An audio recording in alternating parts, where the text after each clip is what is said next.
ದೊಡ್ಡ ಬದಲಾವಣೆ ಆಗಬಹುದಾದಂತಹ ಮುನ್ಸೂಚನೆ ಸಿಗ್ತಾ ಇದೆ. ಯಾಕೆ ಅಂದ್ರೆ ಕಾಂಗ್ರೆಸ್ ಪಾಳ್ಯದಲ್ಲಿ ನಡೀತಾ ಇರುವಂತಹ ಕೆಲವೊಂದು ಆಕ್ಟಿವಿಟೀಸ್ ಮತ್ತು ಬೆಳವಣಿಗೆಗಳು.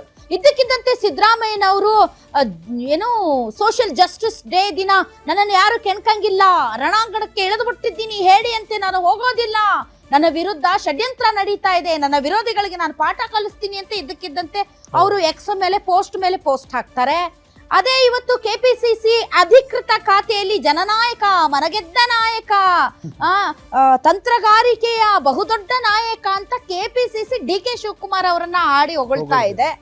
ಮತ್ತೊಂದು ಕಡೆ ಇದ್ದಕ್ಕಿದ್ದಂತೆ ಬಹಳಷ್ಟು ಜನ ಫಸ್ಟ್ ಟೈಮ್ MLAs ನಮ್ಮನ್ನ ಮಂತ್ರಿ ಮಾಡಿ ಅಂತ ಪತ್ರ ಬರೀತಾ ಇದ್ದಾರೆ.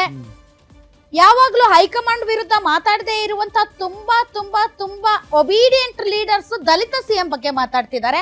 ಹಾಗಾದ್ರೆ ಅಂತದ್ ಏನಾಗಿದೆ ರಾಜ್ಯದಲ್ಲಿ? ಏನಾದ್ರೂ ಬದಲಾವಣೆ ಮುನ್ಸೂಚನೆ ಸಿಕ್ಕಿದ್ಯಾ? ಸೊ ಬದಲಾವಣೆಯ ಮುನ್ಸೂಚನೆ ಏನು? ಹಾಗಾದ್ರೆ ಡಿ.ಕೆ. ಶಿವಕುಮಾರ್ ಅವ್ರಿಗೆ ಪಟ್ಟ ಕಟ್ಟೋ ಟೈಮ್ ಬಂದಿದ್ಯಾ?